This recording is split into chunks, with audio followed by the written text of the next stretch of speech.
Il faut pas mélanger des pommes et des poires. Oui, je vous force pas. Plus on est, plus c'est drôle en fait. L'important c'est de partager ce moment. Je crois que oui. Ça serait bizarre. C'est génial. Ça, je pourrais en écrire tout. L'invité du matin.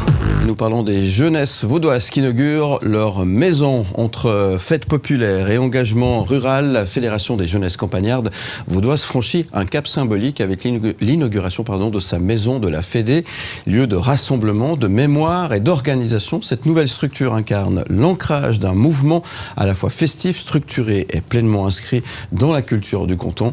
Pour en parler, nous recevons ce matin sur le plateau Daniel Turin, président de la Fédération, qui reviendra avec nous ce matin sur les valeurs de ce collectif, la portée sociale des girons et les défis contemporains d'une jeunesse qui conjugue tradition, responsabilité et envie de faire vibrer la campagne vaudoise. À l'horizon, les girons 2025, rendez-vous majeur d'un été où la fête rime avec identité et transmission. Daniel Turin, président de la Fédération des jeunesses campagnardes vaudoises, salut. Bonjour, salut, exactement. Bienvenue. Merci.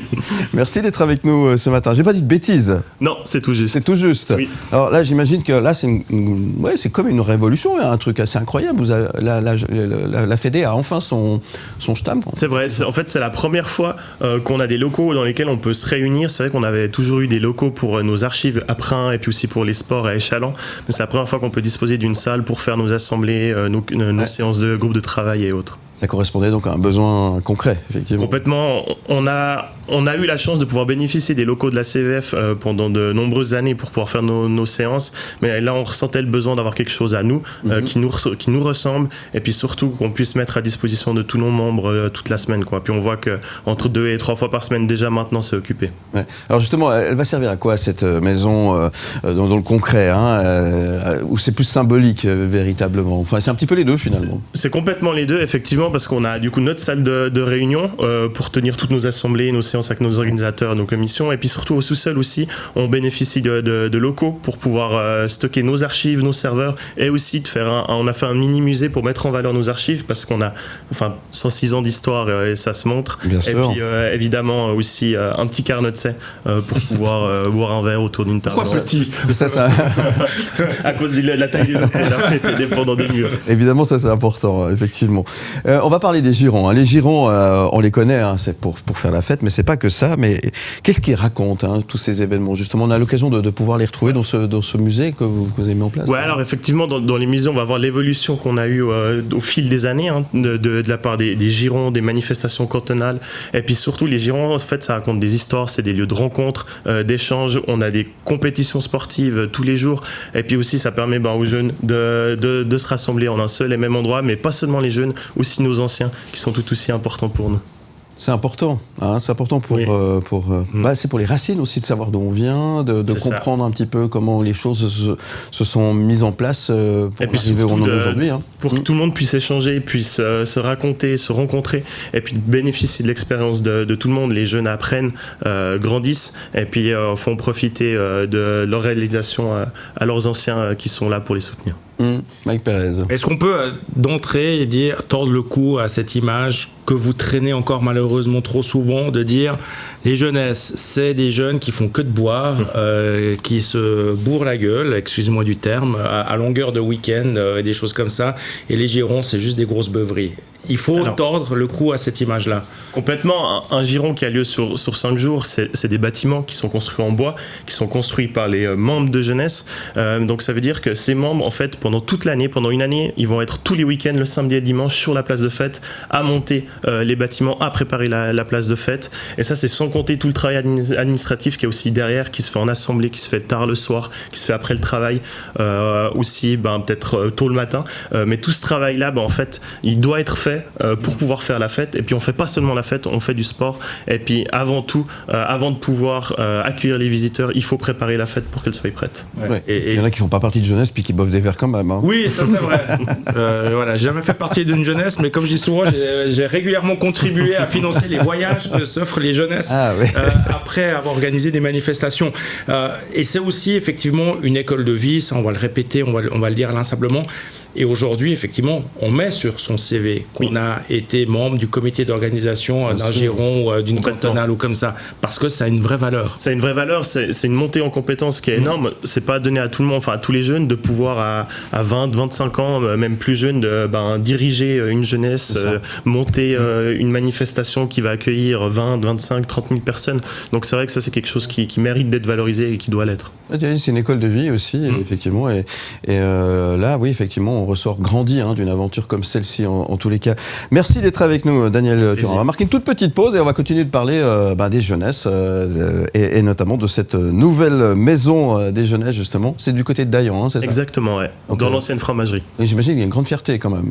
Pour la commune de Dayan? Ouais, absolument. Pour vous aussi, j'imagine. Alors pour nous aussi, effectivement, l'avantage aussi de Dayan, c'est que c'est bien centré au niveau du canton. Donc toutes les régions sont rapidement sur place. Très bien, restez avec nous, on se retrouve dans un instant. À tout de suite sur Elme Média et Canal+.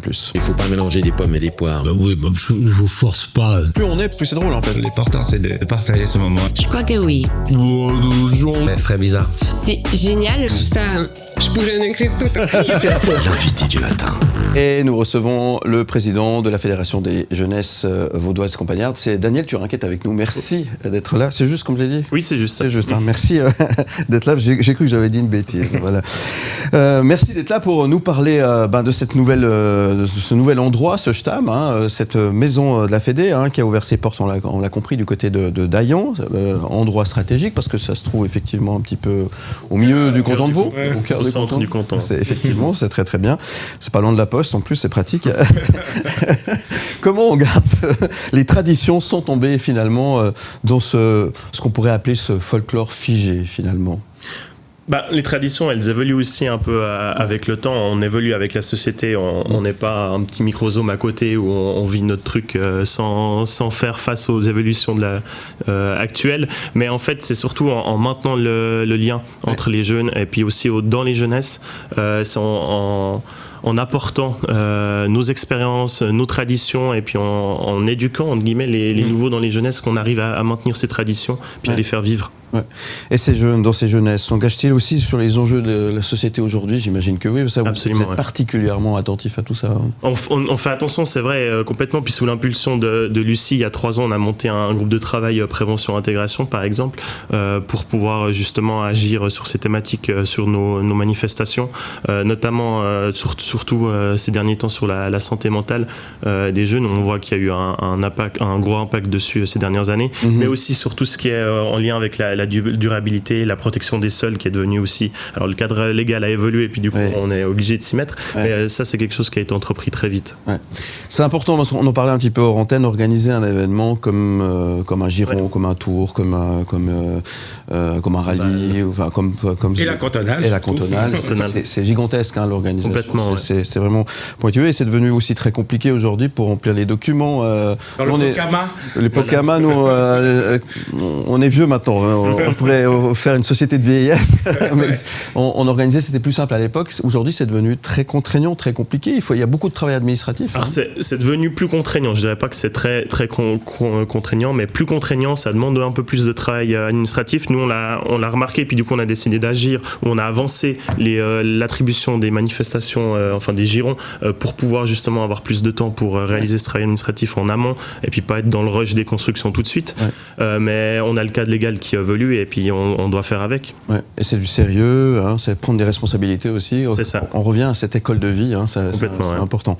Là, les girons, ça y est, c'est parti, ça va commencer tout de suite, là, bientôt. Alors, on a le rallye du coup cette semaine qui est là, qui commence mercredi, et puis du coup qui se terminera ce dimanche. Alors c'est plusieurs girons dans la saison. En fait, on a séparé le canton en 4 régions, et du coup dans chaque région, elle a son propre giron, plus le rallye, plus le concours théâtral, plus le camp de ski, le tir cantonal. Voilà, et ça sera à Virouge, le rallye. Virouge, alors justement, parce que bonne question de Mike tout à l'heure, en antenne aussi, Virouge, c'est où? Moi je dis, mais c'est où? Et je connais pas ce nom de village. Il faut nous expliquer. C'est la contraction de Vuillan et Carouge, deux jeunesses qui se sont mis ensemble pour organiser l'événement, et puis ça aura lieu à Mézières. à Mézières et la fête sera belle, évidemment. Comment est-ce qu'on fait pour sortir son épingle du jeu? Parce qu'au niveau manifestation aujourd'hui, il y a pléthore d'événements dans tous les coins, entre les festivals, les fêtes de village, etc., etc. Il faut réussir à sortir son épingle du jeu avec les girons. Comment vous faites en fait? Parce que ça devient extrêmement compliqué. Alors ça devient compliqué, mais on est aussi bien ancré dans le paysage. Ouais. C'est vrai que c'est des événements qui reviennent chaque année. Chaque année, on les a. Alors pas au même endroit, parce que chaque année c'est une jeunesse différente qui l'organise. Et surtout aussi, on a une base de membres qui est très fidèle à nos manifestations. Donc que ce soit les jeunesses et les anciens, comme je le mentionnais avant, et puis qui permettent d'alimenter nos places de fête. Mais surtout aussi, je pense que c'est un gros avantage qu'on a par rapport à d'autres manifestations. On a une entrée qui est gratuite. On n'a pas d'entrée payante sur la place de fête et on a des prix qui sont aussi relativement bas par rapport à d'autres festivals qu'on pourrait avoir sur le canton. Ouais, ça c'est la force qui vous permet effectivement d'amener beaucoup de monde. Cette année, ça va se passer dans l'ordre chronologique à Concise, à Combremont-le-Grand, à Froideville, Combremont-le-Moyen. Ah, ok. Ouais, c'est aussi deux jeunesses qui se sont mis ensemble, le moyen et le petit, le grand et le petit qui se sont mis ensemble. D'accord. Alors moi j'avais noté le site, c'était à Combremont-le-grand en tout cas. Voilà. Oui, exactement. À Froideville et à Saint-Pré. Oui.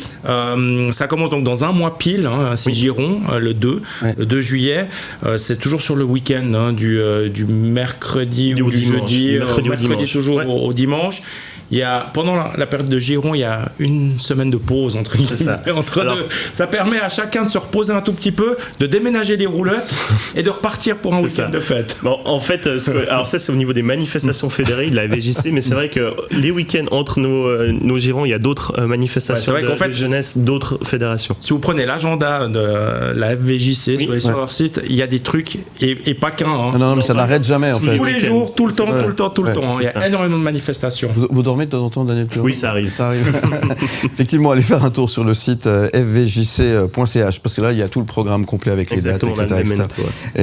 Et ça aussi, c'est du travail, du coup. Donc, il y a une grosse organisation derrière tout ça. En fait, c'est vrai que quand on parle des jeunesses vaudoises, la fédération, en fait, à la fédération, on est actuellement 128 membres au sein des commissions et du comité central à travailler, à œuvrer pour que la fédération tourne et puis que les jeunesses tournent. Parce que tout est bénévole. Absolument. C'est pour ça que vous précisez œuvrer, surtout. Ouais. Oui, c'est hyper important, effectivement, de le rappeler. D'autant plus que les bénévoles, aujourd'hui, ça devient une denrée rare. Ça devient compliqué pour certaines manifestations. On touche du bois, on a de la chance dans les jeunesses. Je le mentionnais avant, on a une base qui est fidèle. Les jeunesses sont fidèles aussi au bénévolat. On voit que les tranches se remplissent très vite au début, surtout celles qui sont prisées. On a de la peine sur certains moments de la journée. Je pense notamment la nuit, où ça devient compliqué maintenant d'avoir des bénévoles entre 1h et 5h du matin. Et le dimanche, parce qu'on a tout le monde qui veut participer à la partie officielle, au cortège. Donc c'est vrai que là, on perd, on va dire, tout le public des jeunesses. Donc il faut trouver d'autres bénévoles pour venir remplir ces tranches-là. Mais dans l'ensemble, on s'en sort effectivement très bien. Et puis on fait tout pour que ça continue comme ça. Il y a une grande solidarité entre les jeunesses, effectivement, pour dire voilà, j'organise, mais je peux compter sur les coups de main des autres jeunesses et on se renvoie l'ascenseur énormément. Et puis ça, c'est très important. C'est important, bien sûr. On le voit aussi avec les candidatures pour les manifestations suivantes où les candidats, pour se montrer, ils font énormément de bénévolat. Donc ça, c'est vrai que ça apporte aussi, on va dire, un pool de bénévoles assez important. Et puis aussi, tous ceux qui ont les manifestations l'été suivant, qui vont se montrer sur les places de fête pour faire venir du monde chez eux. Est-ce que les girons sont toujours aussi populaires auprès des nouvelles générations aujourd'hui ? Oui, alors dans l'ensemble, on se porte très bien et puis on voit que les jeunes répondent aussi présents. Effectivement, on a aussi toujours un petit peu ce souci de savoir est-ce que ça va continuer, est-ce que les jeunes continueront de s'impliquer. Moi, je pense que oui, il faut juste trouver peut-être un moyen différent de communiquer avec eux pour leur donner envie de venir dans les jeunesses. Et vous, Daniel Turin, qu'est-ce qui vous motive à faire vivre tout ça année après année ? Alors, je dirais que c'est aussi l'envie de pouvoir faire vivre ces expériences aux plus jeunes, aux générations futures, et puis transmettre tout ce qu'on a appris, tout ce que j'ai appris durant ces années. Et qu'est-ce qu'on peut souhaiter au président alors aujourd'hui ? Plein de courage et puis tout de bon. Un bel été, du soleil, c'est ça ? Oui, exactement, avec du soleil pour qu'il revienne assez vite pour ce week-end. Voilà, et puis un clin d'œil à toutes les jeunesses qui sont peut-être devant leur poste de radio ou devant leur poste de télé. On leur fait un petit clin d'œil et on leur souhaite évidemment un bel été. Merci beaucoup en tous les cas. Merci à vous. Et bravo pour ça. Merci bien. Évidemment.